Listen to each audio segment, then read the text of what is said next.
If you've ever been to Salt Lake City, you really can't miss it. The skyline is just dominated by that majestic, very symbolic LDS temple. It really is. But what's fascinating is if you just walk a few blocks south, you find another building. It's just as ornate, just as steeped in history and ritual, the Salt Lake Masonic Temple. And that's such a powerful visual, isn't it? It sets up our whole deep dive today. Exactly. You have two organizations. One is this, restored theology, and the other is this historically mysterious fraternity going back to at least the 1300s. A fraternity that counted people like George Washington and Benjamin Franklin as members. Right. Central figures in American history. Mm. And both groups are focused on moral elevation, on deep, deep ritual learning. So today we're diving into the historical record you sent us. We're going to explore the significant and often really controversial connections between Freemasonry and the very early Latter-day Saint Church. And our mission really is to get a handle on Joseph Smith's personal involvement and see how it so profoundly and so immediately shaped the LDS Temple endowment ceremony. This wasn't some minor influence either. I mean, the connection was so strong that in Nauvoo, Illinois, one of the main buildings on Main Street was just known as the Masonic Lodge. It's now the cultural hall, but back then it was central. This wasn't a fringe thing. It was right at the heart of the community and its leadership. Okay, so let's unpack this. Before we can even begin to connect the two, we really need to understand what Freemasonry is, beyond the conspiracy theories in movies. Well, at its core, Freemasonry calls itself a moral society. It's very clear that it is not a religion. Not a religion. Right. But it does require that all its members believe in a supreme being. They often call this being the grand architect of the universe. So you have to believe in God, but it doesn't matter which one, essentially. Exactly. It's open to men of any faith as long as they hold that basic belief. It's non-denominational. The goal is simply to make good men better. And they do that through a very structured system, right? To instill virtues like honesty and so on. Correct. And when you look at their origins, it's kind of twofold. The formal organization we know today, the one with Grand Lodges, that traces back to 17th century England. Coming out of the old medieval stonemasons guilds. Precisely. But their lore, their instructional stories, they claim a much older lineage. They trace their roots back to ancient builders, specifically to the building of King Solomon's temple. And the teaching, it's not done in a classroom. It's experiential. It's through rituals, dramatic plays. That is the absolute key to understanding the influence. The foundation is what they call the Blue Lodge, which has 3 degrees: entered apprentice, fellow craft, and master mason. And you learn by participating. You learn by participating in these morality plays that use all this imagery from temple building and stonemasonry. The goal is to inculcate or, drive these lessons deep into your heart. So it's learning by using these physical symbols to represent big, abstract ideas. Exactly. And you see these symbols the moment you walk into a U.S. lodge. There's the altar, the 2 massive pillars, Jachin and Boaz, modeled right after the porch of Solomon's temple. Okay, tell us about the G. That's the one everyone recognizes. Right, the G in the square and compass, it stands for 2 things: geometry, which is the foundation of their craft, and God. It connects this idea of rational order and design directly to the divine. The analogy that really struck me, though, and it connects so directly to early LDS thinking, is the rough stone. The rough ashlar. Yes, the idea is that every man starts as this imperfect rough stone. And throughout your life, your job is to use the tools of the craft to knock off your own rough edges. To become a polished stone. A polished stone, yeah. Yeah. One that can fit perfectly into that house made in the heavens without hands. Yeah. And Joseph Smith uses that exact language, that he's taking a huge rough stone and polishing it. The resonance is immediate. That resonance brings us right to Nauvoo, because this wasn't just a casual interest for a few people, it was institutional. Oh, absolutely. The first 5 presidents of the LDS Church were all Masons. Joseph Smith's own brother, Hiram, was a Mason for decades. Brigham Young, Heber C. Kimball, John Taylor, the list goes on. All of them. All of them. It was deeply woven into the leadership. But Joseph Smith's own initiation, that was different. It was done in a way that, let's just say, it raised some eyebrows in the wider Masonic world. It was incredibly rare. In March of 1842, both Joseph Smith and Sidney Rigdon were made Master Masons on site by the Grand Master of Illinois himself, Abraham Jonas. On site. What does that actually mean? It means they skipped the line. They bypassed the months, sometimes years of moral testing and gradual learning. Yeah. They went from apprentice to Master Mason in just 2 days. Wow. And why does that matter so much? Well, it's fueled a lot of suspicion. Other Masons wondered if Smith wasn't really seeking moral instruction, but was, just after the ritual knowledge itself. He got full access to the entire symbolic library of Masonry instantly. And then he becomes the lodge chaplain. Right. Which puts him at the very center of all the ritualistic teaching. What happens next is it's pure political drama. The Nauvoo Lodge is this huge success, but that success just blows up in their face. It really does. The Greeks was explosive. By October 1842, the Nauvoo Lodge had 253 members. Okay. Now, to put that in perspective for you, the total membership of all other lodges in the entire state of Illinois was 227. Wait, so the one lodge in Nauvoo was bigger than all the others combined? It basically tripled the state's entire Masonic population overnight. And that kind of growth created intense suspicion. It must have felt like a hostile takeover to the other Masons. It did. They worried the Nauvoo bloc would just dominate the entire organization. And that tension led the Grand Lodge to revoke the Nauvoo Charter in October 1843.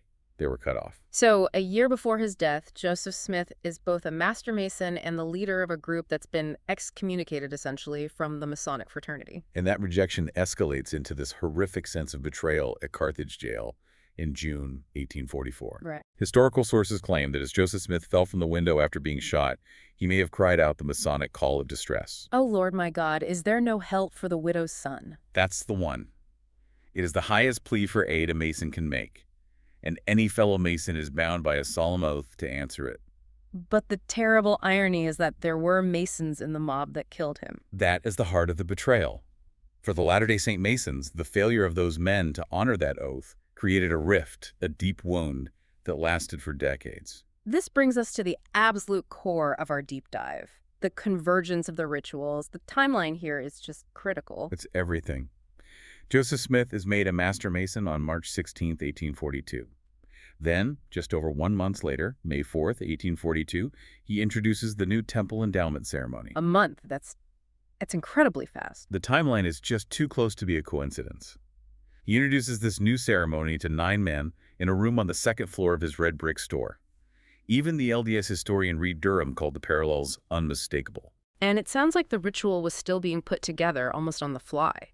There's an account of Smith asking Brigham Young to organize and systematize all the signs and tokens. That instruction right there shows you how fluid it was in that exact moment, right after he had just been immersed in Masonic ritual.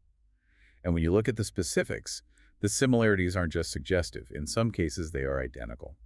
Okay, let's break down those parallels. Let's start with the tokens. The handshakes. The ritual grips used in the 3 degrees of Freemasonry, which involve very specific thumb placements on knuckles and joints. They mirror the tokens in the endowment ceremony. They mirror them almost exactly, particularly the first 2 tokens of the Aaronic priesthood and the tokens of the Melchizedek priesthood. What about the new name? Both ceremonies give the candidate a new sacred name that they were sworn not to reveal. And in the early LDS ceremony, that name had huge significance. A husband would use it to resurrect his wife in the next life. But the most shocking connection, the one that really stands out historically, has to be the oaths of secrecy. Without a doubt. And we have to be clear, this was part of the LDS endowment ceremony up until 1990. So for over a century. Yes. There were explicit, morbid, self-imprecatory oaths, penalties for revealing the secrets. And those penalties, having your throat cut, your body cut asunder, they directly paralleled the wording and the symbolism of historical Masonic oaths. That is a very specific and very graphic overlap. It's an undeniable feature that was shared by both ceremonies for a very long time. And then there's the apron. Right, the apron worn in both traditions. It symbolizes purity and work in both. But the early LDS temple script gives it this really provocative twist.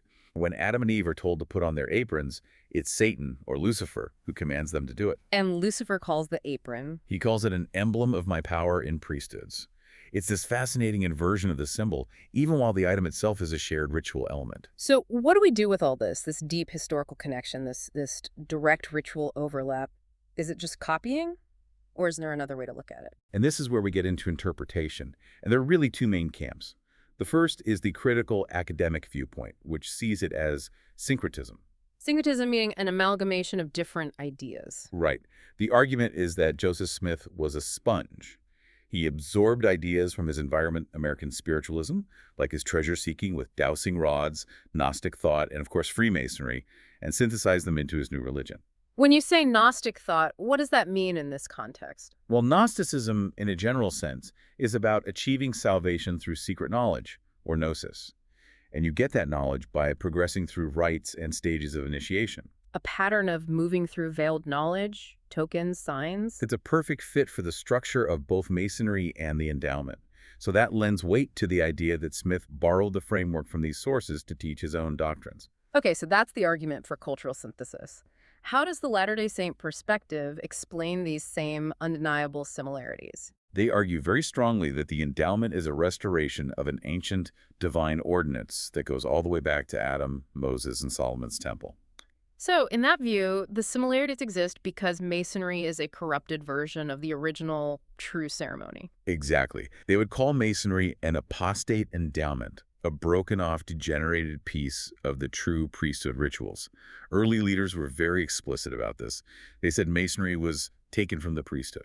And they'd also point out that a lot of these symbols, the all-seeing eye, the hand clasp, the beehive, they existed in Christian art and even in earlier LDS scripture before Joseph Smith became a Mason in 1842. That's a key part of the argument. In this view, Smith's encounter with Masonry was just a catalyst for revelation. It was a familiar, culturally available mold, the morality play, the secret society structure that God prompted him to use to teach these restored truths. Especially to an audience of new converts who maybe didn't have a lot of formal education. It was an incredibly effective teaching tool, but it requires you to make a really crucial distinction. Between the divine truth and the physical presentation of it. Precisely. The argument is that the endowment itself, the core covenants of sacrifice, chastity, consecration, that is eternal and unchanging doctrine. But the ritual, the signs, the tokens, the specific words, the penalties, that is fluid and can be adapted to the times. Which would also explain why early temple life included things that seem so strange to us today, like dancing and drinking inside the temples. The cultural practices around the ritual could change. While the core covenants, they would argue, remain the same. We've covered the explosive growth, the dramatic betrayal at Carthage, and this immediate, undeniable convergence of ritual in Nauvoo. It seems that whether you see it as cultural borrowing or as a divine restoration using a cultural catalyst, the deep entanglement is just historically inescapable. It's a truly remarkable moment in American religious history where the line between a sacred ordinance and a secret fraternity it almost completely blurred. So as you think about this deep dive, consider that key distinction we just talked about, the unchanging endowment versus the fluid ritual. The biggest change in modern times was the removal of those graphic penalties from the ceremony around 1990. They were just seen as too jarring for a modern audience. A huge shift in the ritual presentation. So if the source material itself suggests the ritual is changeable, I mean, it changed twice in some people's lifetimes, but the underlying covenants of the endowment are considered fixed and eternal, what does that ultimately tell you about the relative importance of the method of worship versus the core message of faith you're trying to instill? That tension between form and function is a profound idea to think about.